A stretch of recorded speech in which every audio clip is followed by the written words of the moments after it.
Olá, muito boa noite, seja você muito bem-vindo, muito bem-vinda a mais um episódio aqui do programa Líderes de Sucesso, que é veiculado no Poa Hub, tá? E antes da gente introduzir esse programa, é importante que você siga a nossa página, se inscreva, ative o sininho, porque isso faz com que a gente sempre traga programas, conteúdos relevantes para o seu desenvolvimento, tá bom? E é isso, o tema de hoje, muito importante, é sobre autismo, né? O que a ciência já sabe, o desafio das famílias e o futuro dos cuidados, tá? Então, eu estou aqui com três grandes especialistas aqui no estúdio, tá?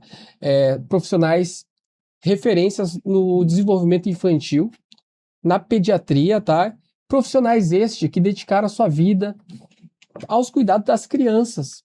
Muito mais que isso, a pesquisa séria e também ao desenvolvimento de novos médicos. E está comigo aqui o Dr. Renato Coelho, Dr. José Paulo Ferreira, Dr. Ricardo Suknick. Sejam vocês muito bem-vindos aos estúdios da Fórmula Digital. Nós que agradecemos essa oportunidade de hoje.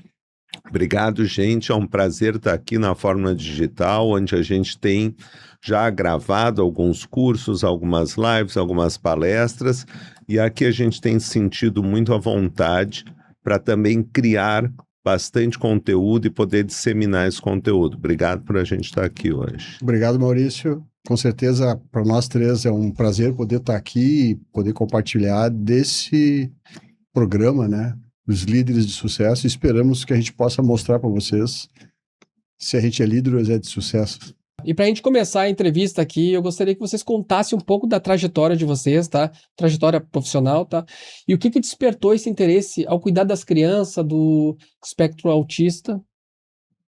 Eu acho que, no meu caso, né, Maurício, tive uma trajetória tradicional de pediatra clínico que trabalha em emergência, em hospital, em ambulatório, em consultório.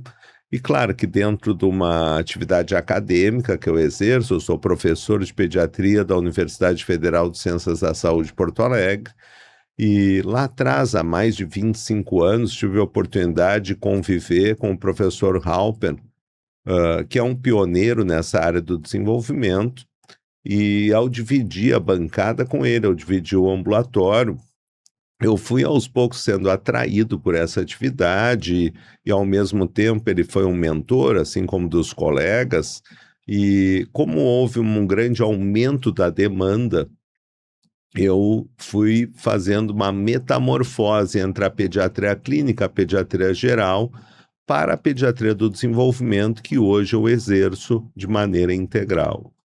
Na realidade, isso é bem interessante, né? Eu sempre gostei antes mesmo de fazer pediatria, eu sempre tive interesse, assim, no desenvolvimento da criança. Eu fui escoteiro muitos anos, fui chefe escoteiro muitos anos, e nisso eu sempre tive interesse nessa evolução, assim, no desenvolvimento da criança como um todo, na parte lúdica, na parte, assim, de desenvolvimento saudável, né? E na pediatria não foi diferente, eu não fiz nenhuma especialidade, eu fui pediatra, ainda sou pediatra geral raiz, que a gente brinca, né? E exatamente com esse andar da carruagem, eu fui através do ambulatório, que nós já estamos aí há 20 anos no ambulatório de desenvolvimento da fundação, né? A gente foi conhecendo esse aspecto do desenvolvimento infantil. E da parte entre nós três, que nós trabalhamos juntos já faz esse período todo, eu gosto mais da promoção de saúde, exatamente na psicoeducação, que é trabalhar com as famílias, o que a gente pode trabalhar com as crianças para que elas percebam o que é esperado, como é que a gente pode desenvolver a criança na sua totalidade, dentro da sua realidade. E caiu como uma luva, né? Cada um de nós três tem uma maneira diferente de trabalhar, mas a gente consegue hoje em dia não só estar trabalhando com as crianças, mas como estar passando essa história, passando esse conhecimento para os pediatras novos, que é digamos assim, uma especialidade pouco difundida no país e está precisando muito desses profissionais, e a gente está assim trabalhando como se fosse um time de futebol, né? Cada um tem a sua função, e a gente tem trabalhado de maneira bem legal, assim, em conjunto no ambulatório de desenvolvimento. Doutor Renato Coelho, conta para nós aí como começou a tua trajetória profissional, o que despertou o teu interesse pelo desenvolvimento infantil, autismo. Interessante essa tua pergunta, ela provoca, pelo menos em mim, uma reflexão, assim, exatamente dessa trajetória, desses 41 anos que eu já estou nessa caminhada dentro da formação médica. E isso me faz lembrar, né, meu pai foi médico, eu cresci vendo ele trabalhar na área médica, então eu me identifiquei muito com ele e segui o caminho dele, fiz a carreira da faculdade de medicina, e o interesse por trabalhar com criança apareceu exatamente no final da faculdade. Os últimos 2 anos, eu me dei conta que eu gostava muito mais de trabalhar com criança do que com adultos. Então, exatamente nos últimos 2 anos, eu decidi que eu queria fazer pediatria. E eu sempre tive uma curiosidade muito grande de entender essa dinâmica do relacionamento médico-paciente. Entender como é que a coisa funciona aqui e como que eu posso chegar de uma forma mais rápida, digamos assim, no que o paciente precisa, do que o paciente necessita, né?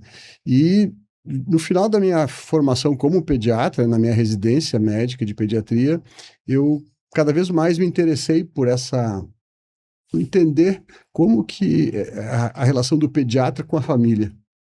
E aí, quando eu terminei a minha residência, eu fui fazer um curso de pós em psiquiatria infantil, né, com o nosso querido Salvador Célia. Eu fiz 1 ano e meio de curso com ele. E dali em diante, esse meu interesse em trabalhar com as crianças, com essas questões de comportamento, principalmente, né? E foi com o Salvador Célia que eu acabei conhecendo o autismo.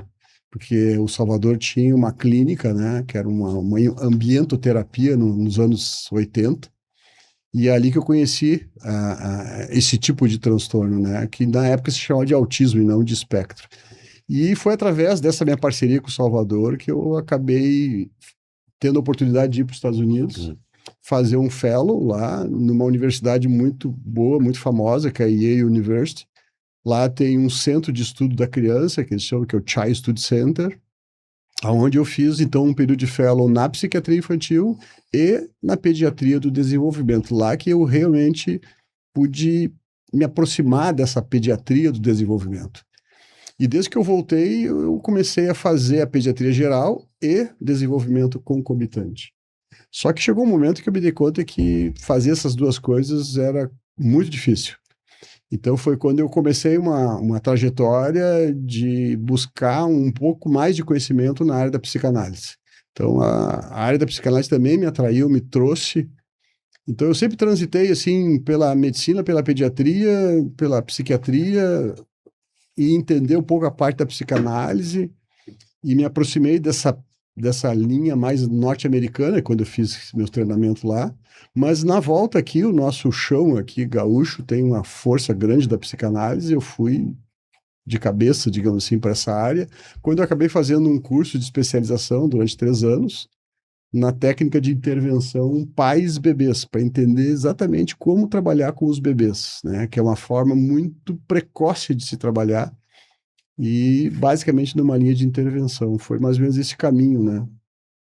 Maurício, tu me permitires, vamos quebrar um pouquinho o protocolo, que eu fiquei muito curioso quando o Dr. José Paulo começou a fala dele com o escoteiro, e eu fiquei, assim, muito curioso e achei muito interessante, porque eu também, assim, apesar de não participar, nunca tive essa experiência, mas eu encaminho meus pacientes bastante para escoteiro. Então, eu queria saber, assim, Dr. José Paulo, algum exemplo que do escoteiro tu usa no dia a dia da tua prática para manejar alguns pacientes, assim, te vem a lembrança alguma coisa desse tipo?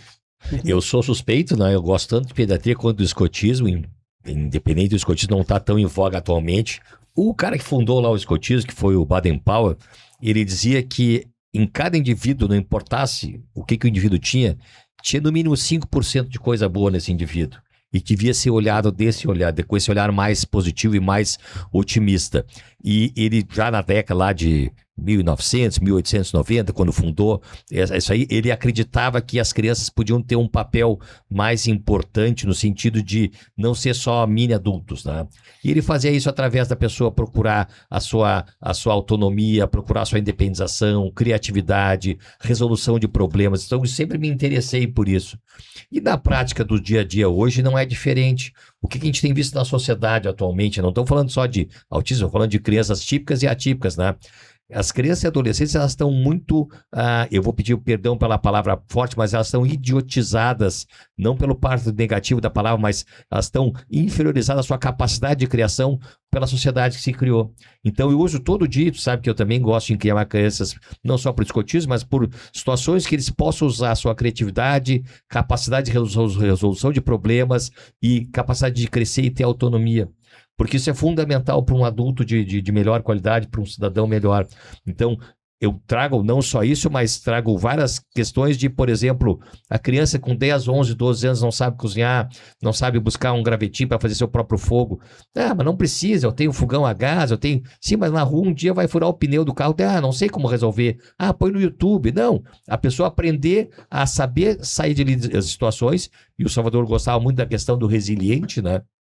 Que é a capacidade que tu tem de responder ao impulso, às vezes negativo, de uma maneira mais positiva. Então, eu acho bem interessante, porque eu vejo até hoje nisso que é um grande ensinado. Perdeu um pouco da questão, hoje eu tenho algumas críticas a como é que está o movimento agora, devido a essa situação que está tudo na base da informática, da eletrônica, eu tenho algumas broncas, mas até hoje, e aí nós vamos falar de outras coisas importantes, que hoje tem várias pesquisas que mostram... Eu tenho encaminhado muitos pacientes, porque assim como tu, eu acredito, e desculpe, Maurício, a gente já volta para o protocolo, mas eu tenho encaminhado alguns, e falando em autismo, trazendo assim para o nosso assunto, como eles têm muita dificuldade de socialização, e às vezes assim com restrição de interesse, como é importante a gente oferecer novos cenários para que também oportunize a socialização, a quebra da restrição de interesses, como pratique isso que tu estavas falando da criatividade, da iniciativa, que às vezes parece que as terapias tradicionais trazem um certo engessamento, e eu vejo essas oportunidades como a gente ampliar essas possibilidades. Isso que tu trouxesse do escotismo, né, eu acho que é interessante porque faz um link com o desenvolvimento infantil. Porque quando o Zé contou aqui a parte do escotismo, eu já conversei com ele sobre isso numa outra oportunidade, que eu também fiz escotismo. Eu também fui para o escotismo quando eu tinha 10 anos de idade, e fiquei até perto dos 15, 14, né? Então, eu tive essa trajetória, né? E eu sempre me lembro com muito carinho o meu chefe de grupo, que o saudoso professor Hartmann, né? Que infelizmente ele morreu cedo, com 34 anos, ele teve um mal súbito e acabou falecendo. Mas esse foi um cara que fez diferença na minha formação como adolescente. Porque ele exatamente nos encontros que ele fazia, todos os sábados e nos acampamentos, ele exatamente estimulava tu buscar o teu potencial maior, ele saber tu construir a tua cozinha, tu saber cozinhar, tu saber armar a barraca, limpar o terreno. Ele fazia vistoria sempre de manhã cedo no acampamento e dizia, isso aqui tá sujo, limpa, faz. Então ele trabalhou muito a disciplina, mas uma disciplina afetiva. E as lembranças muito boas que eu tenho dele exatamente é no fogo, que eles faziam aquelas fogueiras no acampamento no sábado de noite, que tinha um nome, era fogueira... Fogo de conselho. Fogo de conselho. Cara, esse é uma lembrança muito saudosa, porque o fogo de conselho ele reunia ao ar livre, de noite, escuridão, só a lua, um fogo, ele, adulto, a gurizada toda de 10, 11, 12 anos sentado, e ele começava a contar histórias. E ele era um excelente contador de história. E ele pedia que alguém quisesse ajudar ele a contar a história. Então, como ele estimulava esse contato, essa troca, e isso é desenvolvimento infantil, porque eu casamente vi um estudo agora, faz uns 2 meses atrás, eu não vou me lembrar os detalhes, mas que mostrava que as famílias onde os pais conseguiam fazer com que as crianças tivessem as suas atividades e suas responsabilidades. Essa semana é tu que tira o lixo e leva para a rua, essa semana é tu que dá comida para o cachorro, e essa semana é tu que lava a louça. A criança que entende essa dinâmica da família, ele cresce sabendo que ele tem que ter a participação dele. Ele é a parte ativa da família que faz parte daquele esse grupo. tipo de criança, nesse estudo, mostrou que eles têm menos problemas de saúde mental depois. Mas eu acho que aqui a gente até já pode pegar um gancho, né, Maurício e colegas da mesa, de que quem trabalha com pediatria do desenvolvimento, como as primeiras vivências da criança, como elas vão impactar na vida como um adulto. E olha a força que os colegas trazem nas suas lembranças da infância, que foram tão marcantes, e tão marcantes para construir virtudes e fortalezas na sua vida pessoal, profissional. Vejam como... E eu vou fazer um gancho, eu acho que é bonito fazer essa discussão desse modelo, que a gente vai conseguir ver e poder fazer várias analogias com o desenvolvimento, a pediatria de desenvolvimento. Mas, por exemplo, perguntas que eu faço em palestras, por exemplo, para os pais, para adultos, né? O que é a melhor lembrança que vocês têm de criança? Não é incomum, na verdade é bem comum que eles lembrem, quando meu pai brincou comigo, ou quando meu pai fez aquele brinquedo comigo, construiu. Então hoje a gente está numa sociedade de consumo em que assim, o filho tem que ter isso, tem que ter aquilo, tem que ter o PlayStation, tem que ter o iPhone, não sei o quê. Quando o que ele vai lembrar no futuro é aqueles momentos de vivência. Exatamente. E aí vem o fogo. O fogo de conselho nada mais é que uma replicação de como que as sociedades e as suas tribos passavam O conhecimento. Exatamente, que é aquilo passava o conhecimento dos adultos para os jovens, porque não tinha escrita antigamente, né? Então era em volta do fogo que se passavam as culturas e as vivências que eles perpetuavam por séculos, para poder passar como é aquela história da sua comunidade, da sua tribo. E agora que tu estás falando, né, José Paulo, estou me lembrando um pouco antes da gente começar aqui, eu estava dizendo que eu sou um fã de cinema e uma das minhas maiores lembranças da infância é meu pai me contando filmes. Casualmente, meu pai não me contava histórias de livros, me contava filmes e me passou a paixão pelo cinema, né? E graças a Deus tive a oportunidade de passar essa paixão para minhas filhas. Ou seja, também aqui a gente está vendo que essas coisas culturais são pilares do desenvolvimento infantil, profissional, pessoal. Então, eu acho que a gente já está falando do autismo, mas eu queria, numa etapa antes, a gente fazer, então, esse plano de fundo aí, ou falar mais do diagnóstico familiar inicial, né, para a gente entender de fato o autismo. Te ajudando, Maurício, assim, nesse sentido, assim, desculpe te interromper. A gente estava falando em pilares do desenvolvimento infantil, e esse desenvolvimento infantil tradicional que a gente estava falando, de que a criança tem vivências, ele vai usar, a gente costuma ou convencionou chamar de desenvolvimento típico. Quando isso foge um pouquinho, por exemplo, com dificuldade de socialização, com dificuldade de linguagem, a gente convencionou chamar de desenvolvimento atípico, porque está fugindo do típico. E aqui já é a primeira a se ficar essa mensagem: isso não é uma doença e não é uma deficiência. Isso é um desenvolvimento atípico porque está fugindo da norma. Então, uma família que acaba de perceber, né, ou ter esse diagnóstico familiar ali, né? Qual o conselho que a gente dá para uma família? Porque eu, quando tive o diagnóstico meu, foi um sentimento de luto. Foi um sentimento meio difícil para quem não entendia, e eu confesso que eu não entendo muito também ainda. E foi um sentimento bem difícil, né? Talvez, eu queria, na opinião de vocês têm esse conhecimento, o que se faz? Qual o conselho que você dá para o pai e para a mãe quando tem esse diagnóstico, né? Eu acho que a tua pergunta é ótima, Maurício, e até trazendo o relato pessoal, porque muitas famílias se sentem com esse vazio, com esse luto, com esse buraco na alma que tu estás trazendo. E uma das coisas que a gente tem continuamente trazido na discussão, dentro com os alunos, dentro da faculdade de medicina, dos quais a gente atua, dentro do serviço no ambulatório de desenvolvimento infantil do Hospital da Criança Santo Antônio, que é a nossa sede principal, a gente tem trazido que talvez mais importante do que o diagnóstico em si é a apontar dificuldades e trabalhar dificuldades. Mas eu tenderia a ir um pouquinho mais cedo. Eu também, como o Maurício, também tenho familiares que têm, assim, comportamentos atípicos, e essa tua sensação de frustração, a sensação de luto, ela é absolutamente normal e necessária.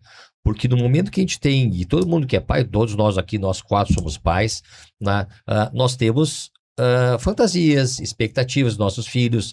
Muitas vezes a gente fantasia coisas que a gente gosta, que nem o Renato definiu, o pai dele era médico, ele acabou virando médico, o filho dele também é médico, ou seja, então tem toda uma, digamos, uma sequência daquela comunidade. Então, é uma decepção para os pais, porque assim, quebra aquela nossa fantasia.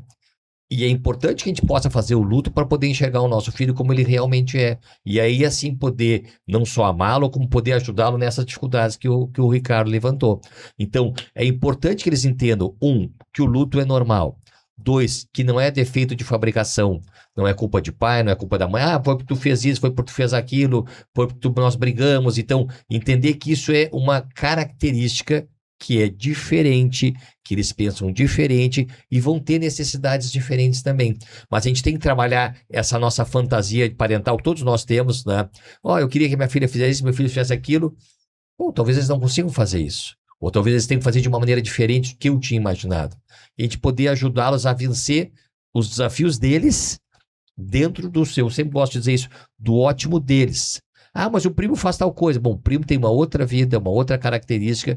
Ele, o fulaninho, o Joãozinho, a Mariazinha vão ter essas características e às vezes mesmo dentro de família. Tem 2 irmãos que sejam atípicos, um vai ter um maior potencial, outro um pouco menos, e a família vai ter que saber dosar e trabalhar, o que para nós não tem dúvida nenhuma, não tem pai que possa dizer que foi fácil. Não, eu entendo, eu trabalhei bem. Não, a gente trabalha com dificuldade e que bom que a gente pode trabalhar entendendo que não tem culpa, e não é assim, nada que eu fiz de errado, nem a mãe, nem o pai. E a gente vai poder ajudar esses baixinhos da maneira que a gente conseguir, dentro, de novo, das pernas que a gente tem. Porque muitas vezes a gente tem pouca perna por questões econômicas, por questões de logística, uma série de outras questões que são necessárias para essas crianças. Respondendo à tua pergunta, que dica que eu daria, ou que sugestão que eu daria para os pais quando recebem esse diagnóstico, procurem a sua rede de apoio.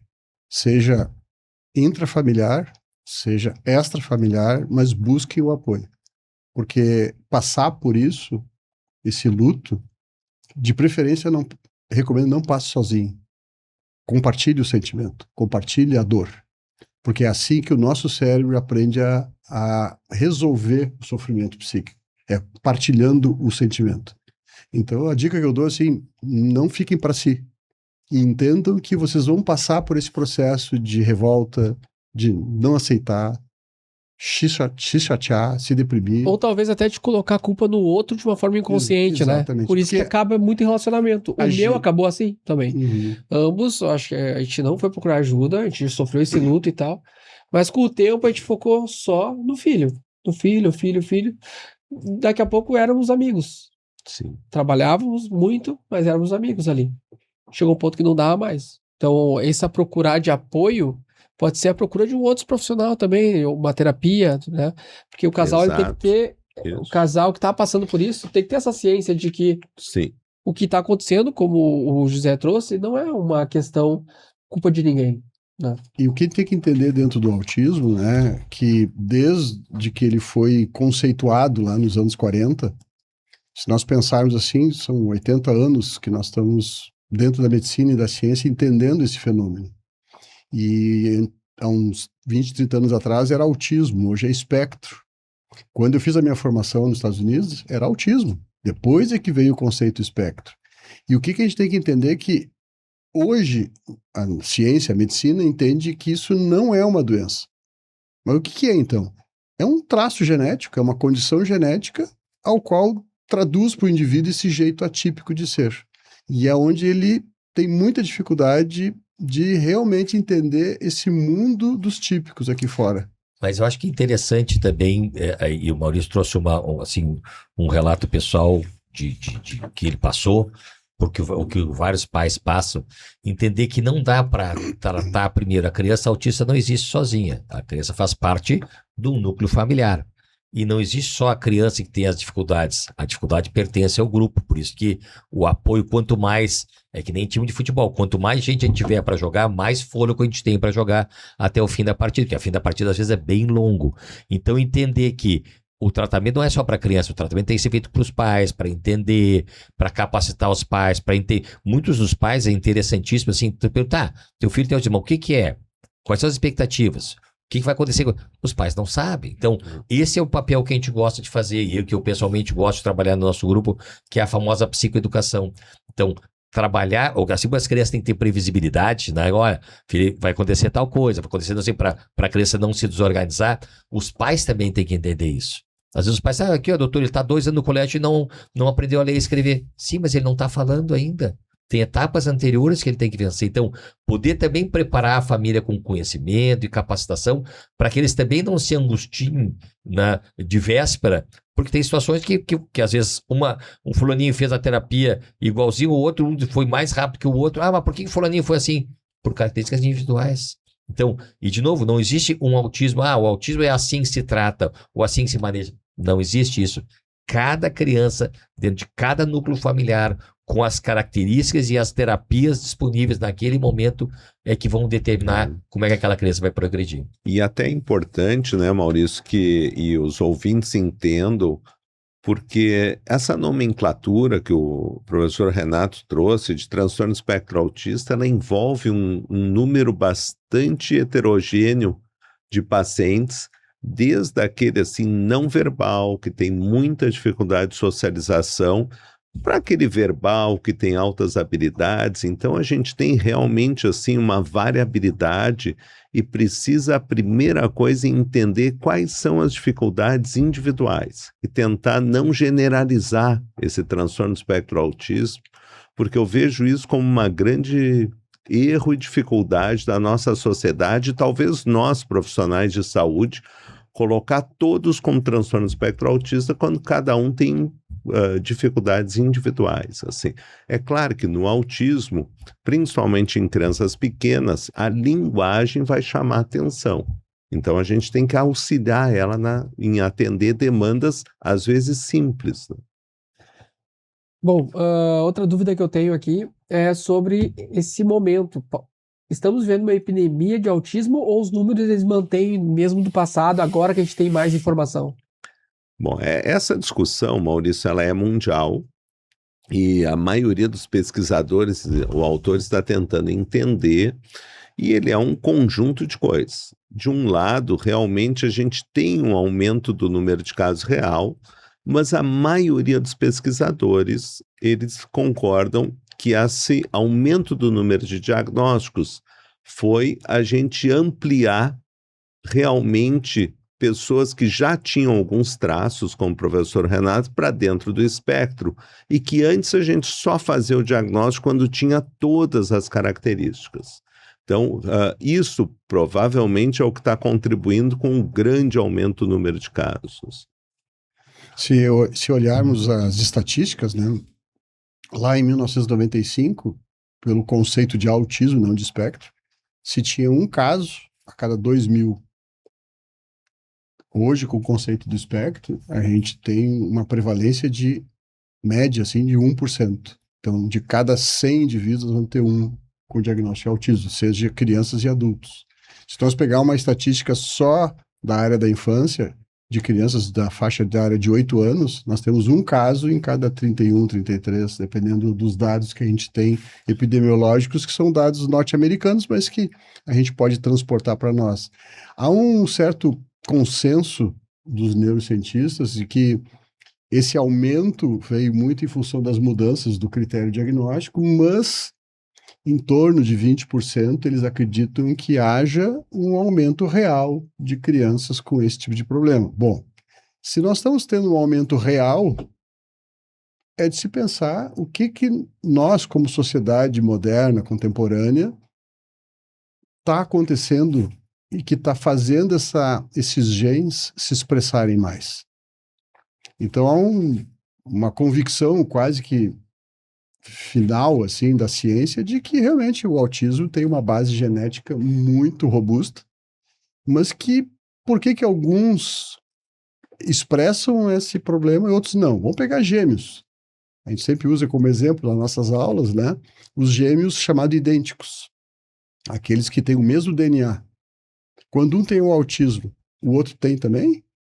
Quase sempre, mas 20% pelas... 80% tem e 20% não expressa aquele comportamento. Exatamente. Então, se eles têm o gene igual, por que um acabou tendo e o outro não? Então, isso que vem trazer essa contribuição da epidemiologia, dos estudos de genética, né? Que, por alguma razão, aquele gene, naquele gêmeo ali, não se expressou. Não se sabe o que protegeu. Ou, no outro, o que fez o gene dele se expressar. Isso não se sabe. Mas é um fenômeno. Nós mesmos no serviço fomos mudando o conceito, então lá atrás, há 25, 30 anos atrás, no nosso serviço, no próprio ambulatório, a gente dizia, não, essa criança olhou no olho, então não deve ser autista. Hoje a gente não está mais com esse conceito, olha ou não olha no olho, a gente está assim, colocando coisas muito sutis do tipo se ele combina o olhar com outras formas de linguagem, se o olhar é persistente, se ele é... Então, o olhar ou não olhar no olho não é mais um divisor de águas, então para a gente também mudou muito o padrão de diagnóstico, né? Perfeito. Aqui, para a gente não se alongar muito, que tem muita pergunta, né? Eu vou fazer uma pergunta para cada um, agora nesse final aqui desse bloco 2. José, eu sempre aqui nos bastidores chamo de Zé, né? Então, para mim, me confundo um pouco falando de José. Pode ser Zé, porque é assim que a população aí também fala. Por que espectro? Na realidade, o que o Dr. Renato está explicando é assim, ó, que o transtorno do espectro autista é uma definição que saiu no último, assim, digamos, que é como se fossem os guidelines assim, que é o DSM-5, né, que definiu que aquela criança que tinha uma característica que é o famoso autismo, ele não era só assim, digamos, não era suficiente para explicar várias questões. Então, quando fala de transtorno do espectro autismo, ele ampliou para crianças que tinham comportamentos, por exemplo, a criança que fala não é autista, hoje é. A criança que fixa o olhar, então, ele aumentou e botou embaixo disso algumas patologias que antigamente eram consideradas, assim, síndrome de X frágil, ou a criança, por exemplo, que tem síndrome de Down, que tem características parecidas, a criança que às vezes tem algum tipo de, por exemplo, déficit intelectual, acaba tendo características parecidas, e todos eles ficaram embaixo desse guarda-chuva. Então, essa é uma das explicações de por que teve esse boom.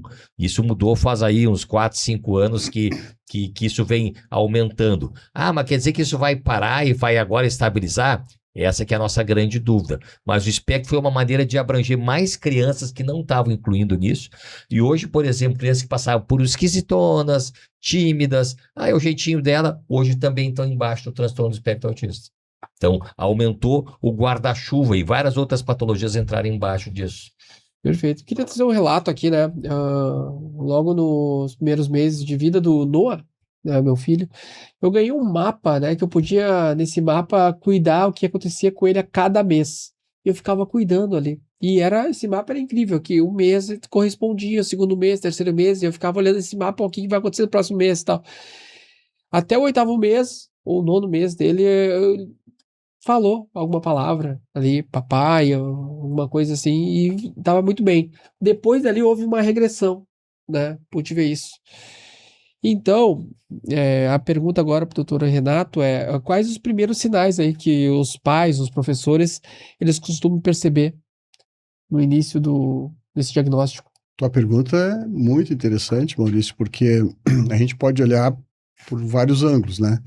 Se nós for pegarmos assim a família e a escola, o que eles vão perceber geralmente é uma criança que atrasa a fala.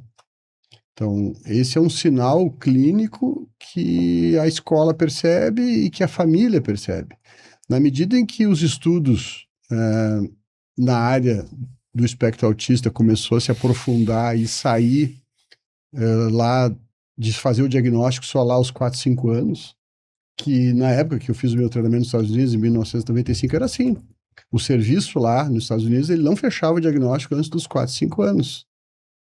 Quando se entendeu que veio o conceito espectro, a gente começou a puxar cada vez mais os estudos por uma forma mais precoce possível. Então, começou a se ver que, e principalmente com os estudos da neurociência, que muitos bebês, já com 2, 4, 5, 6 meses de idade, já apresentavam alguns sinais. Só que são sinais tão inespecíficos, são sinais tão potencialmente de erro também, que tu não pode usar aquilo ali como olha, isso aqui, mas é um sinal de alerta. Então a gente sempre chama assim, os sinais de sofrimento psíquico muito precoce, é um bebê que tem um choro muito intenso, É uma criança que não se acalma fácil. Passou o período dos 3 meses da cólica, eles continuam tendo crise de choro. Crianças que dormem muito pouco. Esse tipo de bebê, tu não pode fazer o diagnóstico de autismo, mas é um sinal de alerta que tem alguma coisa que não está bem com esse bebê. Assim como um bebê entre os 7, 8, 9 meses até 1 ano, se ele utiliza algum recurso mímico de se comunicar, ele não fala, mas uma criança de 9, 10 meses, tu chama ele pelo nome, ele te atende. Com 10 meses, ele está brincando com um brinquedinho, tu pede para ele pode te oferecer ou ele pode dizer, não, é meu. Então, ele está se comunicando contigo sem falar. Tu vai embora, ele dá tchau, tchau, lá com 1 aninho. Com 1 ano e 2, ele olha assim e aponta com o dedinho para onde ele quer. Isso é comunicação. Então, isso pode ser um sinal precoce de que essa criança não está evoluindo bem. Mas, na prática, com a família, com a escola, geralmente é aquela criança de 1 ano e 2, 1 ano e 3, 1 ano e 4, que não fala papai, não fala mamãe, não diz uau, vovó, e quer alguma coisa e só chora. Não sabe nem apontar para o que quer. Então, esse é um sinal precoce que a maioria das pessoas tem que ficar atentos e pedir uma avaliação especializada. Não dá para dizer que isso aqui, não falou até 1 ano e 4, 1 ano e 6 é autismo. Não, só está dizendo tem um problema. E o clínico, o médico, vai ter que avaliar se não é um problema auditivo, por exemplo, de audição, né, que possa estar dificultando. Mas, enfim, por aí.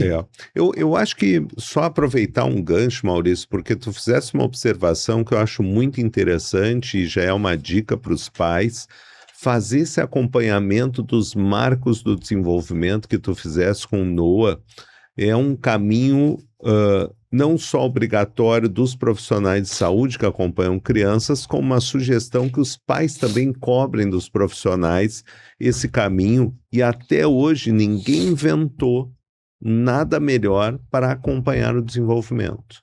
Ver esse passo a passo que está na carteirinha das crianças e que é um instrumento de vigilância do desenvolvimento, fazer esse acompanhamento e questionar os profissionais. Por que meu filho é o melhor método de vigilância e de detecção precoce dos atrasos do desenvolvimento? Aquilo que tu contaste que aconteceu com Noah é o que a gente chama dentro do autismo de autismo regressivo. Então, são crianças que em torno de 1 ano até 3 anos têm uma perda de habilidades, de marcos ou habilidades que já tinha adquirido, ou uma regressão das habilidades. Hoje se imagina que 20 a 30% dos autistas se comportem assim. Tiveram um desenvolvimento normal até uma parte e tiveram uma regressão, uma parada no desenvolvimento. Para a gente que é pais e a gente vive essa cultura que é difícil, brasileira, né? Já tem pouca, a educação já é pouca. Imagina sermos pais já educados para cuidar de algo que não se tem conhecimento, né? Agora tá, enfim, para quem vive o autismo no começo, pode ser uma loucura, né? E essa proteção muitas vezes os pais não têm, ou uma rede de apoio, alguém com mais experiência. Sim. Eu vivi isso, às vezes eu ficava sozinho e o dia inteiro eu tava apanhando e gritaria o tempo todo, e chegou um ponto que eu tava ficando meio louco, assim, tipo de, cara, não aguento isso aqui. Tava sozinho, eu lembro que não dava, não era uma situação normal, entendeu? E eu não tinha a quem recorrer de verdade. Não tinha nem conhecimento a quem recorrer. Essa que é a questão, a ignorância, né? Não, e o teu sentimento, eu acho que é o da maioria das famílias com crianças com desenvolvimento atípico, de solidão, de falta de acesso aos profissionais, de falta de acesso a uma rede de apoio. O que tu estás trazendo é a maioria, só que é uma maioria silenciosa. O que eu pude aprender? Aprendi muito no feeling. Pude fazer muitas coisas com ele que eram coisas até questionáveis, assim, né? Até hoje me questiono. Né? Eu lembro uma vez que eu tava com ele sozinho em casa. A minha ex-esposa não tava, ela tinha ido trabalhar. E ele não... Quando ele tava calmo, ele não queria falar comigo. Ele puxava a minha mão para pegar alguma coisa. E eu fiquei eu tava já tão no sentimento animal, não tava racional, que eu quis bater de frente com ele. E ele queria que eu pegasse água pra ele. E aí, o que eu fiz, cara? Eu fui na cozinha. Aí eu peguei, enchi a água pra ele. E em vez de dar pra ele, eu tomei água. Eu falei, eu quero água. Tu vai falar, eu quero água. E ele deu. Ficou 2 horas me batendo. Tal, gritaria, etc, etc. E eu ficava fazendo isso aí. Eu pegava o movimento, pegava e tomava água. Fala, eu quero água. E aí, aconteceu que depois de 2 horas ele falou, eu quero água. E até hoje ele fala, eu quero água. Então foi algo que eu não soube lidar. Eu lidei de uma forma, sei lá, estranha. Mas hoje, o meu relacionamento com ele é um relacionamento meio militar. Eu com outras crianças, nossa, sou o maior amor do mundo. Com ele, eu desenvolvi algo, uma casca que é como, sabe? Eu sou um policial do lado dele. E eu tenho essa autoridade, ele me respeita. Mas é meio estranho também, né? Eu queria ser mais tranquilo. Mas eu desenvolvi algo que é o jeito que eu consigo lidar com ele. Posso te aliviar? Aham. Isso que tu fizesse é uma técnica comportamental. Se tu olhar muitos terapeutas, dependendo da linha que ele trabalha, quando ele quer fazer a criança entrar nesse processo comunicativo, e eles fazem mais ou menos dessa forma. Por exemplo, se a criança quer uma determinada coisa, tu quer isso? Aí tu traz para a linha do olhar da criança e teu, é isso? Aí tu repete para ele, água. Isso. Pede que eu te dou. E vale, não que ele tenha que falar, mas vale até se ele fizer assim com a mão, aí ele ganha. O que tu está mostrando para a criança? Se tu me mostrar algum sinal de que tu está pedindo, eu te dou. Porque senão o que acontece é o contrário. Ele leva a tua mão e tu dá tudo. Aí tu não está estimulando ele a usar a comunicação. Nem que seja uma comunicação gestual, de fazer assim. Se tu fizer assim com a mão, eu te dou. E até algumas crianças que não são verbais, a gente tem sugerido que faça uma técnica de intervenção fonoaudiológica, que é comunicação alternativa aumentativa, através de figuras, fotos, aplicativo, que a criança aperte numa figura e que diga água. Isso também é comunicação. Eu tenho um exemplo, só Zé, me dá um pouquinho de licença, que me lembrei de um caso de um menino que eu atendo já, ele já está hoje com 7, 8 anos, e ele realmente vinha numa condição de não fala, até os 6 anos, aí parece que deu um clique com a técnica de comunicação aumentativa, alternativa, ele começou a soltar, mas eu me lembro no consultório que na prateleira atrás de mim tinha uns livrinhos de história. E ele parava na minha frente e ficava assim, como que dizia assim, eu entendi o que ele queria. Eu digo, o que tu quer?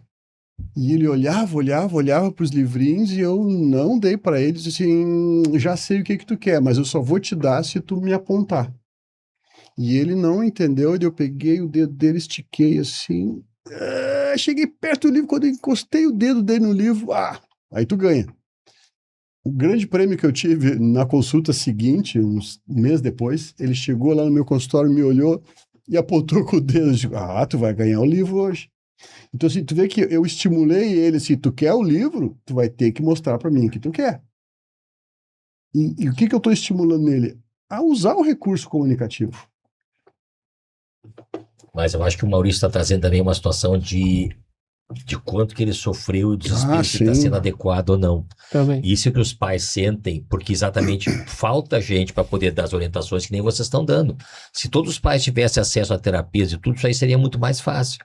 Então, eu sempre falo assim, a culpa não pode existir nesse momento. Não sei que tu faça por maldade, que a gente não faz, com certeza a gente não faz. E diz, mas eu fiz errado. Não, tu fez o que tu conseguiu. Então, a gente dá o passo conforme a perna. Naquele momento foi a solução que tu arranjou. Mas era mais adequada? É a que tinha para aquele momento. Então é importante entender que hoje tu que diz, eu sou um policial, eu estou sempre vigiando. Talvez tenha sido necessário para ele, que é uma técnica que a gente usa, que é uma técnica, por exemplo, do ABA, por exemplo, que a gente faz coisas assim repetida até a criança conseguir entender. Só que pro pai não é fácil pro pai tomar essa decisão. Teria que ter vindo outra pessoa te olhar, se ele fizer isso, faz tal coisa, para tu poder fazer sem culpa. Então tu vê que hoje estou indo atrás, uma coisa, será que eu fiz certo naquela época? Era o que dava para fazer. Então não adianta dizer, o ótimo é tal coisa. O ótimo é pegar uma Ferrari, ir para Las Vegas, jogar, se divertir. Não sei se nem esse é o ótimo, mas a gente às vezes fantasia que devia ter sido tudo certinho. A gente faz aquilo que a perna consegue alcançar. Eu vou, Ah. pô, vou te dar um panorama de como é que é comigo e como é que é com a família hoje, tá? Lá onde ele fica com a mãe e tal, que é minha melhor amiga e tal, né? Lá é um ambiente que eu vejo que no lugar dele eu considero um grande parque de diversão. Tudo colorido. Várias televisão, várias telas, várias pessoas, a bisa, a avó, a mãe, irmão, e uau, a cabeça deles. Eles me ligam Com muito lá, estímulo. fala com ele, pede pra ele parar. Eu que sou o Porto Seguro ali. Tá, ok, eu falo com ele no telefone. Quando ele vai ficar comigo, o que eu falo, ele é difícil ter. Ele pode ter uma reação ou outra, mas faz muito tempo que ele não tem. Se eu vai dormir comigo, tem horário de dormir. É esse horário aqui. E não vai acordar de madrugada. Se acordar, ele olha pro meu lado, viu que é eu, dorme de novo. Lá não, ele acorda 6 da manhã que joga videogame. A família entrega muito amor lá. E legal isso. Mas por outro lado, eu vejo que prejudica ele. É. Já eu não entrego isso. E eu tenho um controle maior. Mas Entendeu? por que tu acha que não entrega amor? O que tu tá fazendo tem que ter muito amor pra fazer. Exatamente. O que tu tá É. fazendo, ele é super difícil como pai. Só que é importantíssimo pra ele, que é dar previsibilidade e dar rotinas, Um que é grande super Mas importante. na outra casa é difícil pra Mas, eles porque eles se Maurício, eu acho passam que até para os com a nossos... mãe, com a avó, com a bisa. Para quem estiver assistindo, eu acho que aqui é ótimo para a gente deixar uma mensagem. É muito comum essa situação de ter cada um querendo ajudar, fazerem ações que não são como um time. Então, cada um faz da maneira que consegue, que acha melhor, que traz da sua formação. Mas para a criança, o ideal, em termos, é que esteja um espelhamento das ações e que tente achar um ponto comum para que a criança não tenha duas rotinas, uma na casa do pai, isso independente de ser autista ou não autista, desenvolvimento típico ou atípico. Para a criança, o ideal para o seu desenvolvimento é que ela tenha um espelhamento das rotinas para que ela aprenda a seguir uma rotina só, um horário de dormir mais cedo, uma diminuição, um tempo de tela relativamente pequeno nas duas casas e que não tenha essa diferença, ainda que seja uma coisa fácil de falar, muito difícil de fazer. Eu tenho dificuldade de expressar o que eu penso, assim, e eu acho que eu sempre estou errado. Uma dica que eu dei uma vez é, ele acorda meio de madrugada que ia jogar videogame. Eu falei, desliga o disjuntor, que aí ele vai dormir. Mas é algo que não é comum falar isso, né? Como é que vai desligar o disjuntor numa casa, etc. E desliga o disjuntor só dessa peça aqui, dos videogames e tal.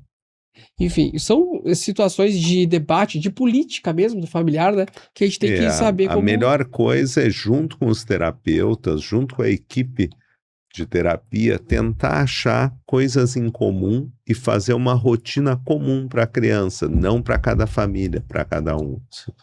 Ainda existem muitos mitos sobre o autismo, né? E quais esses equívocos que saem na mídia, que saem na internet aí com mais frequência? Eu vejo assim que hoje em dia, infelizmente, como em tudo que é lugar, acaba tendo uma questão de negócio atrás disso, né? E, por exemplo, tu que trabalhas com mídias sociais sabe que nas mídias sociais o que atrai ou é polêmica, né? Ou é, digamos assim, uma coisa de exceção. Só eu sei fazer tal coisa, eu sou o único médico do Brasil que sei tal coisa. Então, eu fico um pouco preocupado com as famílias que, como tu já relatasse várias vezes aqui, a gente fica sem chão e às vezes a gente se pega nesses salvadores da pátria para poder buscar uma solução mágica para uma solução que é uma solução bem difícil. Então, talvez o mito assim, não existe solução mágica para o autismo. Eu vou dar tal medicação, tal suplemento, tirar tal alimentação, vou fazer tal técnica que só eu conheço, que eu trouxe diretamente de Harvard. Então, isso se vende muito no mercado. E o mercado está pronto para isso. Por quê? Porque as pessoas estão assim, os médicos, entre aspas, típicos, não resolveram. Quem sabe pega um super-herói, o médico que falou que é bonitão, que usa terno e gravata. Então, eu fico um pouco preocupado com as famílias, que nas mídias sociais existe muita, digamos, venda de sonhos e fantasias que não se concretizam. Eu já vejo, eu acho que tu tens razão, Zé Paulo, mas eu já vejo a minha preocupação maior quanto o gargalo do diagnóstico. Eu acho que a gente está num momento assim do diagnóstico muito perigoso e muito quando a sociedade de saúde e a população em geral adotou essa nomenclatura transtorno do espectro, que foi para que várias pessoas pudessem ter acesso a terapias, também criou uma dificuldade que é um excesso do diagnóstico e diagnóstico absolutamente errôneos. A primeira coisa que a gente tem que tentar separar é o que é sintomas de autismo e transtorno do espectro autista. Sempre que a gente diz transtorno, traz esse Tzinho, a gente está dizendo que aquele sintoma realmente traz prejuízo na vida da pessoa. E eu, pessoalmente, tenho assistido um grande número de crianças, adolescentes e adultos que têm outros problemas com alguns sintomas de autismo e está se colocando dentro do espectro sem realmente ter.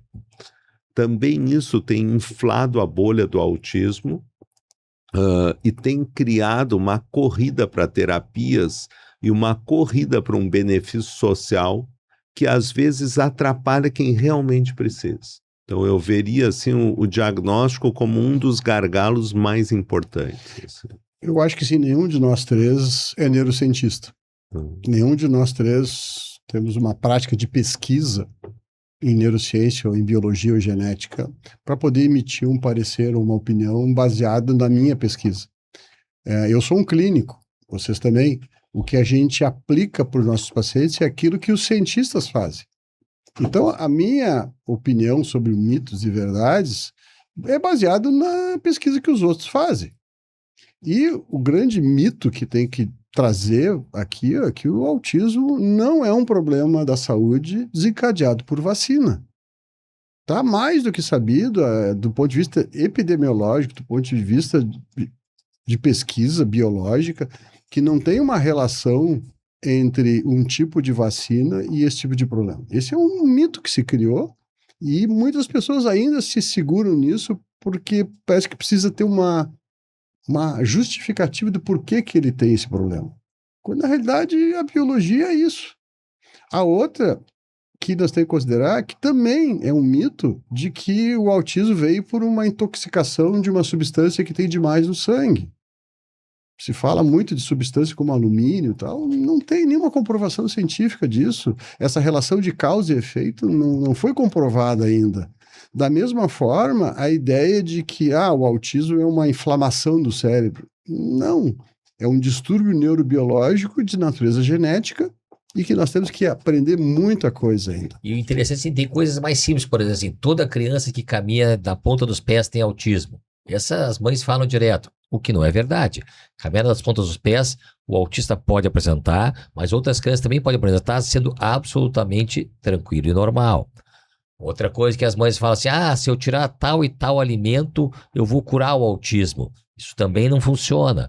Por quê? Porque como é um distúrbio do neurodesenvolvimento, não foi o alimento que provocou aquilo e está provocando, que vem em encontro a coisa inflamatória. Então, claro que, por exemplo, hoje, fazendo uma analogia, Alzheimer, tá?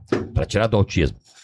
Não tem um dia que eu não abra a internet que tenha uma pessoa que jure de pé junto que 85% dos Alzheimer, dos pacientes com Alzheimer são evitáveis.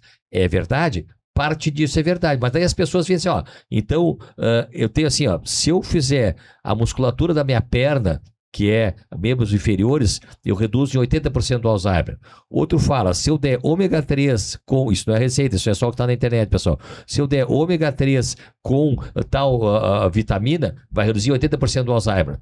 Se eu fizer com que essa pessoa leia, faça quebra-cabeça, exercite, faça estudo de motor língua, vai reduzir... Bom, se fosse tão fácil assim, não existiria mais Alzheimer no mundo. Então, claro que todas essas questões melhoram, não tem dúvida que melhoram, mas dizer que eu tenho um método que eu vou curar o Alzheimer, o transtorno do espectro autista, TDAH, com o meu método que eu acho às vezes injusto e fico com pena das famílias. Então eu acho que esse é o mito, de que eu tenho a solução, o doutor fulano, o doutor Beltrano tem um método que eu criei e só eu, e aquela coisa que o Renato falou assim, pessoal, vou dizer uma coisa para vocês aqui, que muitos médicos não sabem. Se muitos médicos não sabem, porque provavelmente não é ciência, né? Então é uma coisa importante.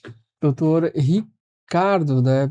O que os pais podem fazer, né, muitas vezes até sem perceber, que acabam dificultando na evolução da criança? Bom, eu acho que dentro daquilo que a gente estava conversando, Maurício, eu acho que os pais, assim, como eles se sentem sozinhos, abandonados e às vezes com alguma culpa, por que não dizer, eu acho que os pais buscam muita informação em fontes inadequadas. Eu acho que esse é um dos problemas, e às vezes o que a gente vê nas redes sociais é mais uma tentativa de vender coisas. Puxando um pouco do que o José trouxe também, sobre as mídias, né? As notícias. Porque quando a gente estava percebendo que o Noah tinha algo diferente, tá? Foi quando a gente viu uma matéria na televisão. E essa matéria trouxendo o autismo. Só que eles não trouxeram o autismo como ele é. Trouxeram os casos mais graves. Claro. E isso impactou e gerou essa profunda luto em nós, entendeu? Depois a gente foi ver outras matérias na televisão, sempre trazendo o autismo como algo muito difícil, algo que as mães estavam acorrentando os filhos. A gente viu isso nas TVs de relevância, SBT, Rede Globo, etc. Então, isso que chegou até mim. E como é que um pai, ele tem o acesso à informação que é da TV, né? Então, Não, eu vejo com muita tristeza às vezes, porque eu noto que nas redes sociais alguns querem vender. E claro que pela dinâmica, pelo algoritmo da rede social, a pessoa sempre tem que trazer uma novidade, uma coisa diferente, ou alguma coisa impactante para ele ser reproduzido e sim. atrair.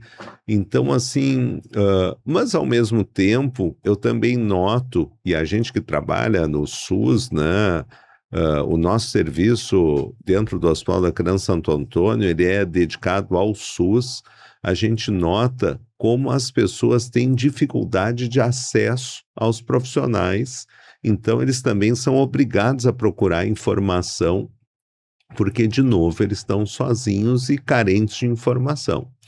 Então, eu diria assim que um dos grandes problemas, e se a gente tivesse que corrigir, é acesso à informação de qualidade. Ainda que a gente tenha assim, um número de profissionais treinados relativamente pequeno nessa área do autismo. E vocês? O que os pais, eles muitas vezes erram sem perceber? Na realidade, eu acho que é exatamente como o Dr. Ricardo falou, que é por falta de informação. Então, aí a falha é nossa, de quem quer fazer um trabalho honesto e ético. Porque a gente também teria que estar invadindo as redes sociais com informação de qualidade. Só que é difícil competir, porque a gente não vai criar nem treta e nem vai criar, por exemplo, assim, uma polêmica, que é o que, como falou, o algoritmo ele gosta disso, né? Para poder ter mais likes, etc. Então, eu mesmo que tenho redes sociais, eu me desanimo um pouco, porque assim, as minhas redes sociais são para educar e são para ajudar as pessoas. Só que isso aí não tem muita visibilidade, porque o pessoal quer ver um troço assim, tu viste que o fulano, se eu vou passar para alguém, ou é uma coisa que eu acho um absurdo, ou uma coisa que eu achei sensacional, que vai salvar meu filho e tirar, né, aquele peso que eu carrego nas costas. Então, isso é uma pena, porque a nossa função teria que ser de fazer uma educação de melhor qualidade, né? Ter os sistemas de saúde que funcionassem de melhor qualidade, tanto o SUS quanto o de saúde suplementar, e a gente é varrido, né? Para te teres uma ideia, desculpe, doutor Zé Paulo, no nosso serviço, e sem que a gente tenha chance de gerenciar, a gente tem atendido crianças que estão esperando 2, 3 anos a consulta no SUS. Quer dizer, isso não tem paralelo, e nas experiências que o Renato teve, que eu tive na Inglaterra, isso é absolutamente inconcebível dentro de um sistema de saúde. Então, entre ter uma suspeita de autismo e chegar num profissional 2, 3 anos depois, isso acabou e obriga as famílias a procurar em outros meios informação. E esses outros meios, na maioria das vezes, têm um interesse econômico. Então, aqui já tem um erro básico que cria um problema que, às vezes, é insolúvel.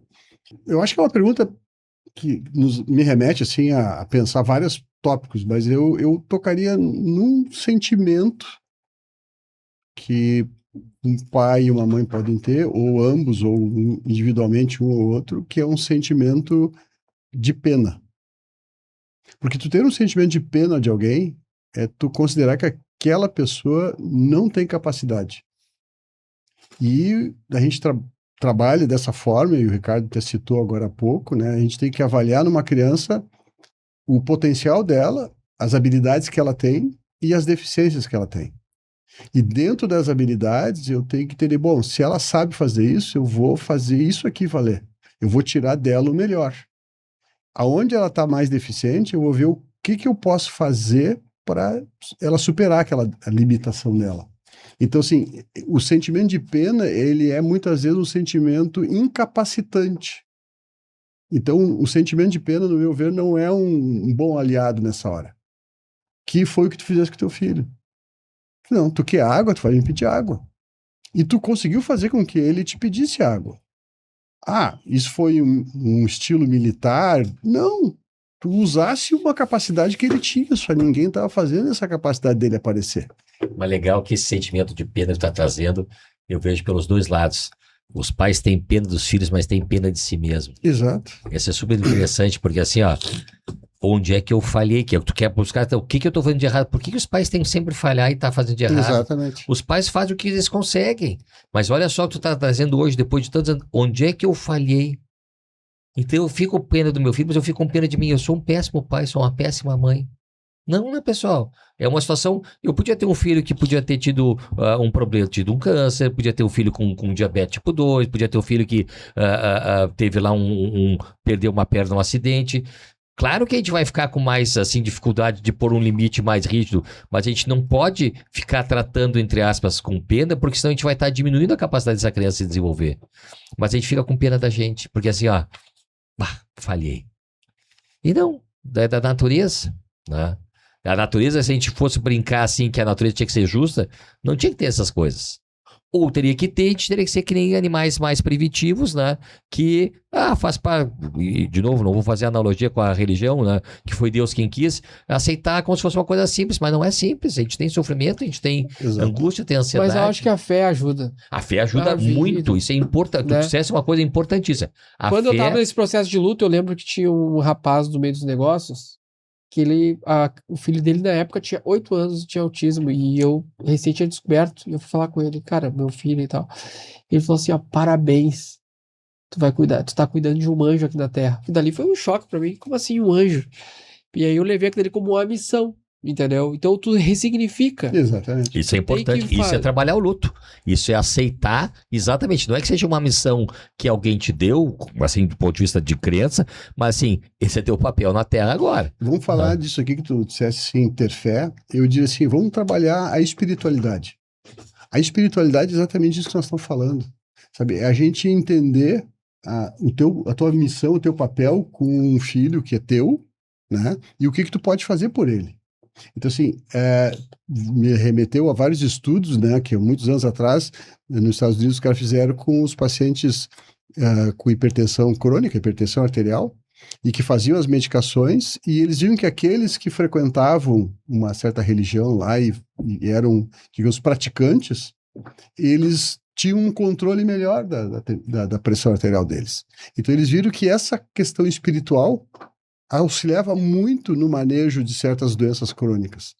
E aqui, de novo, essa parte espiritual é um grande aliado nosso, não tem dúvida. Nós temos que buscar essa força para realmente entender que talvez eu tenha um papel, uma missão. Aceitar a realidade que me foi colocada. Porque isso é uma maneira de trabalhar, digamos, com não é mais clareza, mas assim, com mais proatividade. Então eu vou ficar a vida inteira, que droga, só foi culpa da minha mulher, do meu marido, foi não sei o que, o obstetra não viu, não vai adiantar nada. Então a gente se dá conta, bom, essa é a minha realidade. Nós vamos trabalhar o que eu consegui trabalhar o mais perto do ótimo. Vou trazer de uma outra experiência de consultório, né, que uma vez atendi uma criança, a gente acabou fechando o diagnóstico, né, começamos a fazer um plano terapêutico. Uns 2, 3 meses depois, eles voltam para mim reavaliar. E eu perguntei para a mãe da criança, e aí, como é que tu tá? Ela disse, doutor, cheguei a uma conclusão bem difícil. De qual? Que eu não posso morrer. E aquilo me deu uma reflexão muito grande, né? Assim, eu digo, mas por que tu não pode morrer? Porque quem é que vai cuidar do meu filho? Só eu tenho condições de cuidar dele. Então, isso abriu uma porta para que eu pudesse conversar com ela exatamente esse sentimento, que tem um fundo de verdade no que ela me disse, sim, mas ao mesmo tempo ele também tem que pensar assim que ela era uma mulher jovem, que ela tinha uma vida pela frente para preparar exatamente quando ela não estiver mais ali. Preparar para quem vai cuidar. Conseguir fazer recursos e tal para que essa criança possa ser cuidada, não necessariamente por mim, mas por outro. Então, assim, esse sentimento, a maioria dos pais de uma criança dentro do espectro autista tem, assim, tá?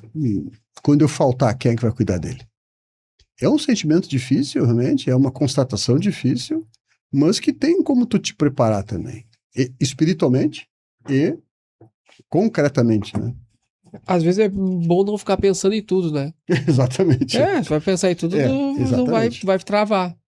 E de repente uma parte do seu cérebro quer que tu trave mesmo, pra te não se movimentar. Por isso que trago pra mim essa questão de missão, né? Porque se não fosse o Noah na situação dela, não teria esse negócio aqui, né? Por quê? É através desse problema que eu pude entender, não, eu preciso ter um negócio, que ele tenha um sucesso, que ele tenha dinheiro, que eu possa prover pra ele. Se ele não tivesse o autismo, eu também não teria esse sucesso aqui. Então a gente tem que trabalhar com isso, né? A olhar a grama do vizinho, às vezes, não é olhar como... Viu como o Noah te fez tu crescer? E me faz todos os dias, né? Exatamente. Entendeu? A grama do vizinho, muitas vezes a gente olha muito a questão do ego, né? O que o cara tem melhor que eu, mas a gente não olha o outro lado que a gente estava conversando aqui nos bastidores de um curso.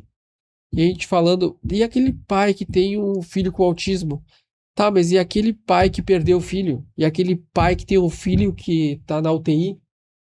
Sempre vai ter alguém pior que a gente. Então, se a gente olhar por esse outra ótica, ou a gente trazer uma outra ótica, claro, de uma forma sutil, para quem tá passando por esse momento, né, de diagnóstico precoce, é importante até. Isso é uma rede de apoio, né? Rede de apoio não é só dinheiro, não é dinheiro. É gente do teu lado. É família. Não, a rede de apoio, na maioria das vezes, nem passa por dinheiro, né, Maurício? A rede de apoio passa por acolhimento, por afeto, por entendimento, por empatia, por cumplicidade. Vamos fazer um desafio aqui, nós 4.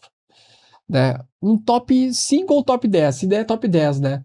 Do que os pais têm que fazer no momento que entendem que o seu filho ele está passando por esse momento, estão descobrindo que ele tem esse espectro autista, tá? Autismo. Qual é o primeiro passo? Primeiro é procurar profissionais treinados de qualidade e criar o que a gente chama equipe multiprofissional para atendimento. Então, assim, hoje a intervenção para autismo, para família, não tem uma pessoa que domine tudo.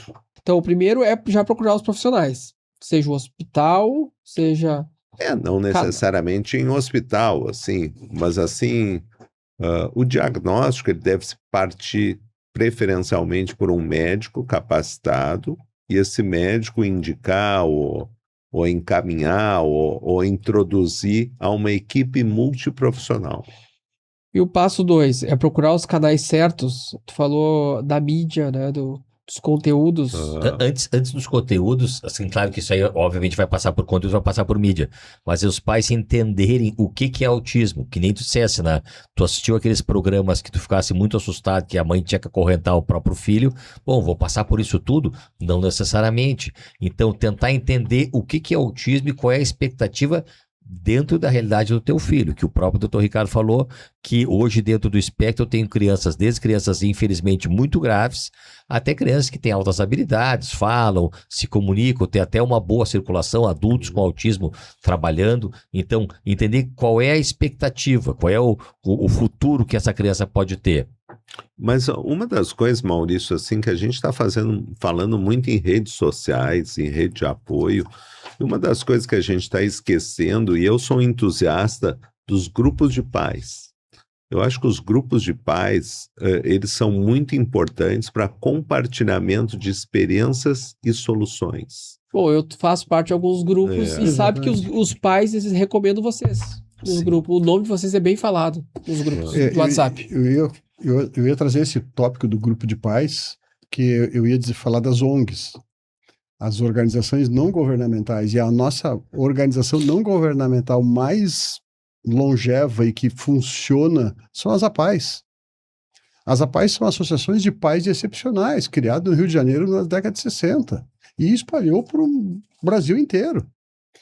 Assim como tem hoje o Autismo e Vida, o Autismo e Realidade, são ONGs de pais com crianças autistas, e muitos deles fazem reuniões periódicas de pais. Então, no momento que eu vou me encontrar com outros pais que estão com a mesma situação que eu, e alguns já há 2, 3 anos dessa caminhada, eles vão me ensinar o caminho das pedras.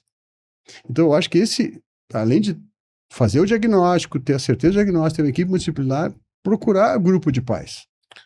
E isso, assim, é claro que o grupo de pais sempre tem, assim, alguns vieses do tipo, poxa, o fulano disse que o remédio está melhorando o filho dele, também quero usar no meu.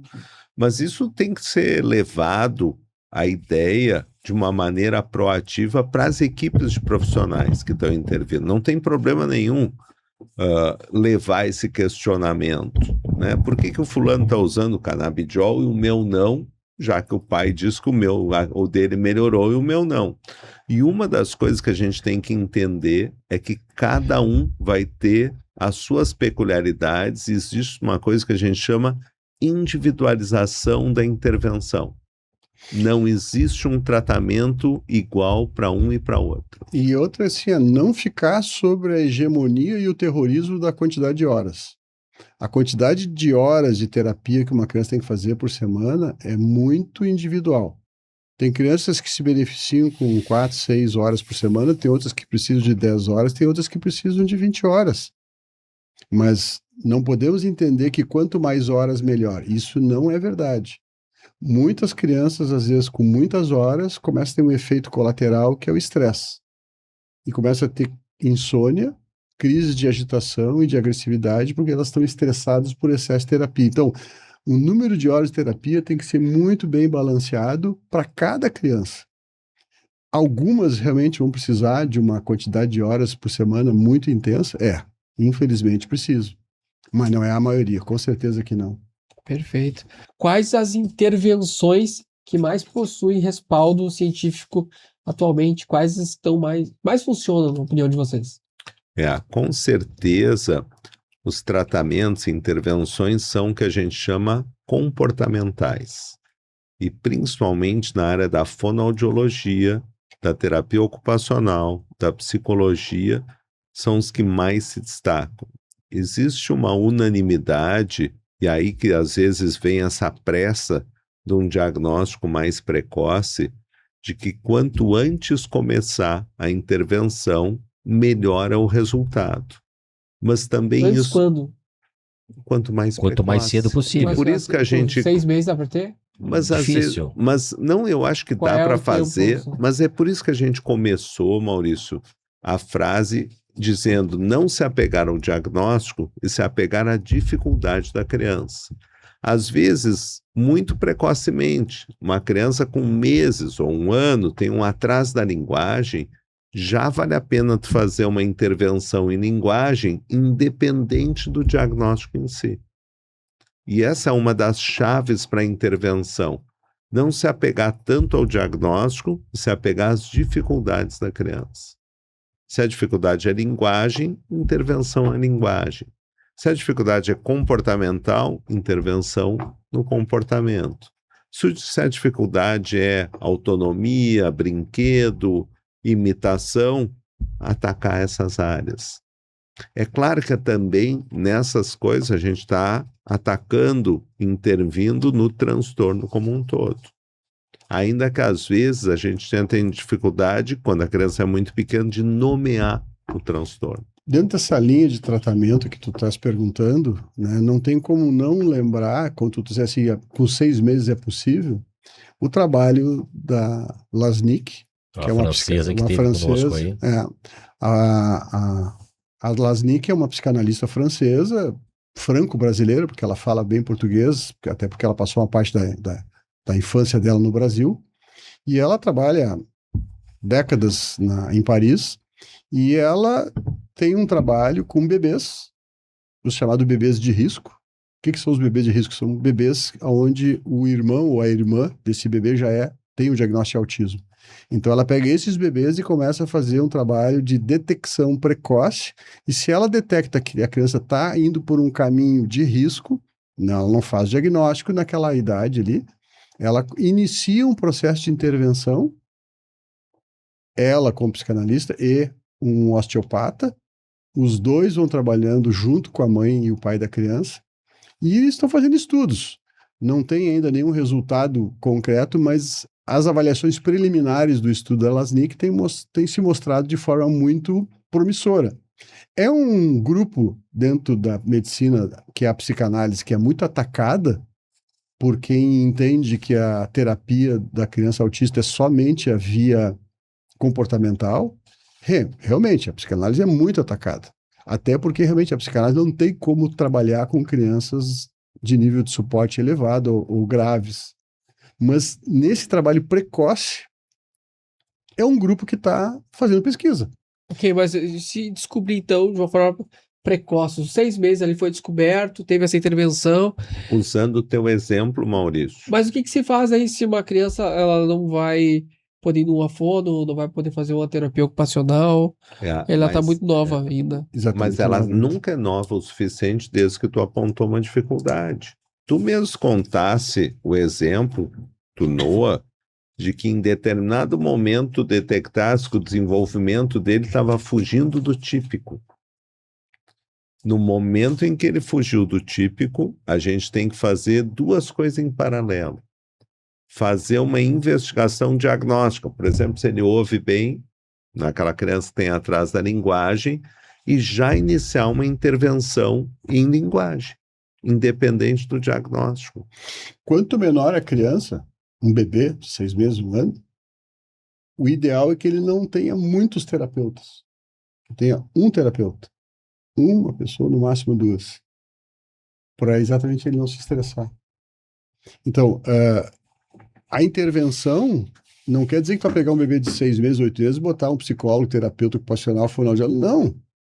Tu tem que ver, como o Ricardo está dizendo, assim, Qual é a principal dificuldade daquela criança que atraso que ele está apresentando ali. E ali fazer uma intervenção, e geralmente um bebê pequeno, principalmente os abaixo de 2 anos, isso é o ideal. Tem que ser um terapeuta e não muitos terapeutas. E quando a gente fala ideal, porque infelizmente o que chega para nós é criança com 5, 6, 7, 8, 9 anos sem diagnóstico. Exato. Isso é tarde, né?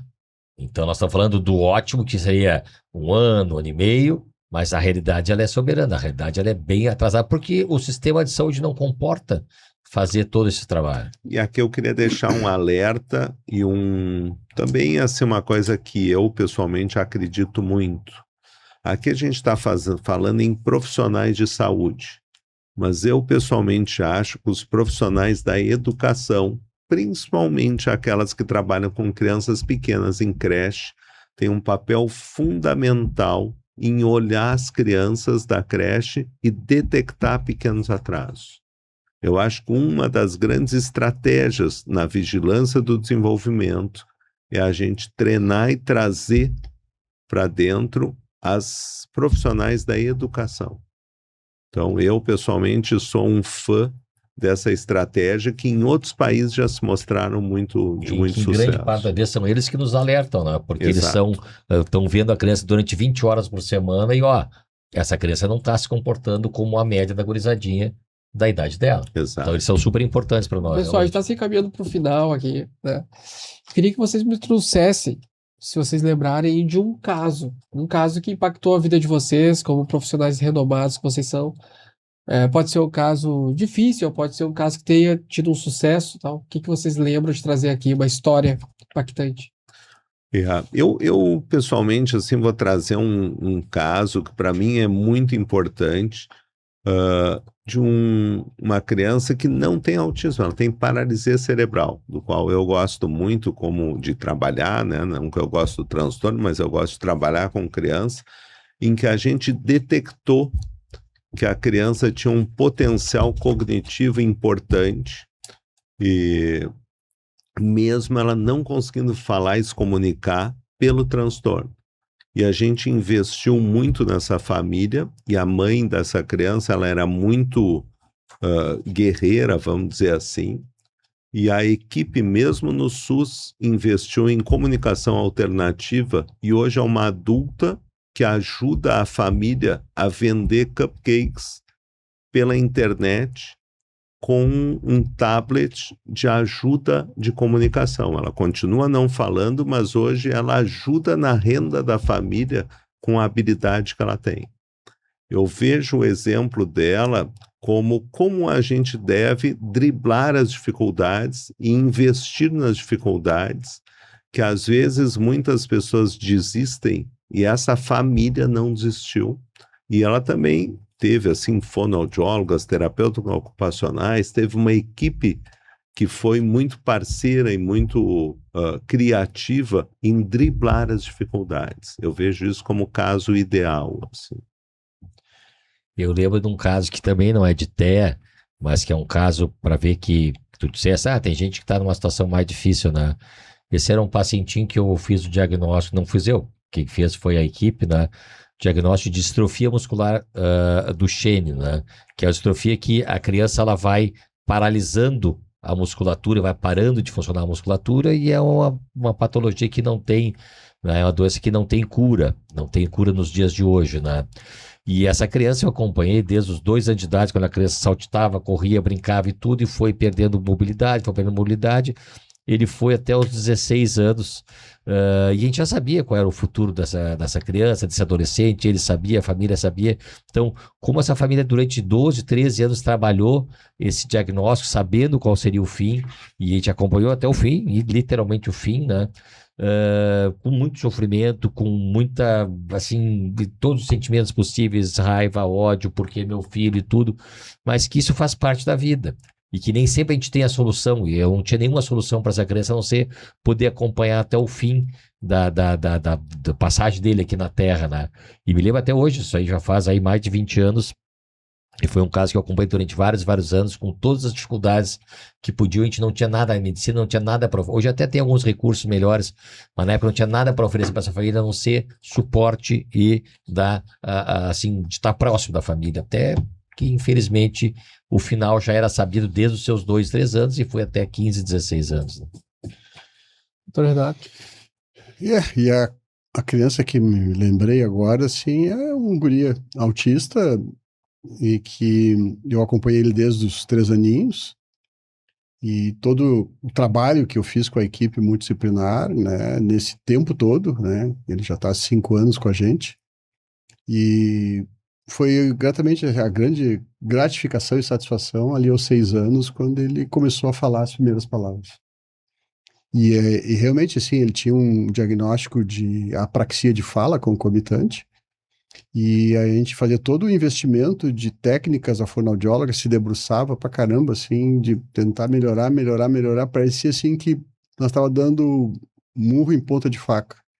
E de repente, aos 6 anos, parece que uma janela se abriu e ele começou a falar. Claro que ele fala com muita dificuldade, né? É um jeito de falar, assim, com muita dificuldade articulatória ainda de fala. Mas, assim, ele se comunica maravilhosamente, assim, hoje, usando o recurso de fala que ele tem, e muita mímica unigestual, e ele é muito afetivo, sabe? E parece que ele sabe que eu e as terapeutas acompanhamos ele há tanto tempo que ele tem uma ligação. Se ele tá doente, ele só aceita que eu toque nele. É um vínculo que ele tem muito forte, sabe? Então, é uma criança que toca a gente. Vocês, meus amigos, são um sucesso, né? Eu tava aqui pensando em tudo, né? Organizações de muita expressão a nível da América Latina procuram vocês também. Os profissionais médicos também, como referência, né? Os pais aqui nos grupos citam vocês, então vocês são um sucesso aí. E a gente está muito honrado de receber vocês no programa Líderes de Sucesso. O legal é que vocês se complementam, né? Além de doutores, né, de renome no nosso país, vocês também são amigos, né? E essa amizade de vocês aí, que continuem, que... Na lida profissional, nós temos uma característica que um provoca o outro. Na vida privada e íntima também, a gente continua se provocando. É isso aí. Nós é que agradecemos a oportunidade, né, Maurício, de estar aqui na bancada de novo, assim, de sentir bem, de poder dividir essa nossa experiência e, ao mesmo tempo, sempre aprender um pouco mais um com o outro e contigo também, né, e com os pais, porque os pais nos ensinam no dia a dia, assim. Então, obrigado pela oportunidade de estar aqui. Doutor Zé Agradeço Paulo. também e espero que a gente possa ter outros encontros e outros projetos juntos, porque a gente gostou muito de trabalhar contigo. Gratidão. Da mesma forma, Maurício, eu faço as palavras deles a minha, entendeu? Que é uma satisfação estar aqui, podendo conversar contigo, e a gente já teve alguns trabalhos aqui no teu estúdio, e ao público todo que vai poder escutar essa nossa conversa, espero que vocês possam aproveitar. Vão aproveitar, né? Porque esse programa ele vai pro YouTube, vai pro Spotify, ele vai pro Instagram e várias e formas de cortes também. Então a gente vai fazer muito conteúdo aqui, tá? E a gente está muito feliz. O programa Líderes de Sucesso ele tem como objetivo trazer os empreendedores, empresários, especialistas que fazem a diferença no nosso estado, do dia a dia do consumidor gaúcho, né? Da vida das pessoas. Esse programa é um programa do Poa Hub. É o programa de notícias novo aqui na nossa capital, então fique ligado, programas toda semana, tá? E é isso, gente. Ficamos por aqui e até o próximo programa. Um abraço aí, pessoal. Todos os dias, enquanto muitos ainda dormem, tem gente que já acordou para fazer o impossível acontecer. Eles não esperam a sorte. Eles criam caminhos, transformam ideias em negócios e negócios em impacto real. Não é fácil. É arriscar, é cair, é aprender, é levantar todos os dias com uma nova chance de fazer melhor. Empreender é resistir quando ninguém mais acredita. É seguir, mesmo quando o mundo diz para parar. É acreditar no invisível antes de ele se tornar realidade. O Líderes de Sucesso nasceu para contar essas histórias, para revelar quem está por trás dos resultados, para valorizar quem transforma o país todos os dias. Aqui, cada conversa é uma ponte, cada episódio, um espaço de crescimento, cada encontro, uma nova oportunidade de fazer história. Líderes de Sucesso, onde grandes histórias encontram grandes oportunidades.